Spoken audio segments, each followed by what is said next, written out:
நடிகர் விஷ்ணு விஷால் அவர்கள் சமீபத்தில் ஒரு விஷயத்த பகிர்ந்திருக்காரு. வேலைன்னு வந்துட்டா வெள்ளைக்காரன் படத்தில் ஹீரோ நான் கிடையாது அப்படின்ற மாதிரி அவர் வந்து சொல்லியிருக்காரு. அதாவது வேலைன்னு வந்துட்டா வெள்ளைக்காரன் படத்தில் ஹீரோவாக நடித்தவர் தான் விஷ்ணு விஷால். இந்த படம் குறித்து பேசும்போது அவர் மிகவும் நேர்மையான ஒரு பதிலை வந்து பகிர்ந்திருக்காரு. நான் நடிக்கிற படங்களில் வீக்கான ஸ்கிரிப்ட் அப்படின்னா அது வந்து இதுதான்.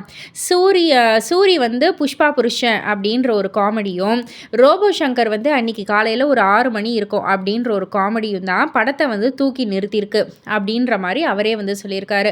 அது மட்டும் இல்லாமல் அவர் வந்து என்ன சொல்லியிருந்தாருன்னா, இந்த படத்துக்கு ஹீரோ நான் கிடையாது, சூரியும் ரோபோ சங்கரும் தான். படம் ரிலீஸ் ஆன பிறகும் இல்லை, கதை கேட்கும் போதே அது வந்து எனக்கு புரிஞ்சிருச்சு.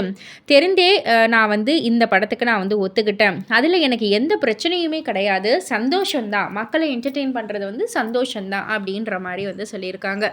இதை பற்றி நீங்கள் என்ன நினைக்கிறீங்க? உங்களுடைய கருத்து என்ன அப்படின்றத கீழே உள்ள கமெண்ட் பாக்ஸில் குறிப்பிட்டு சொல்லுங்கள். மறக்காமல் சேனலை சப்ஸ்கிரைப் பண்ணி பக்கத்தில் உள்ள பெல் ஐக்கானை கிளிக் பண்ணிவிடுங்க.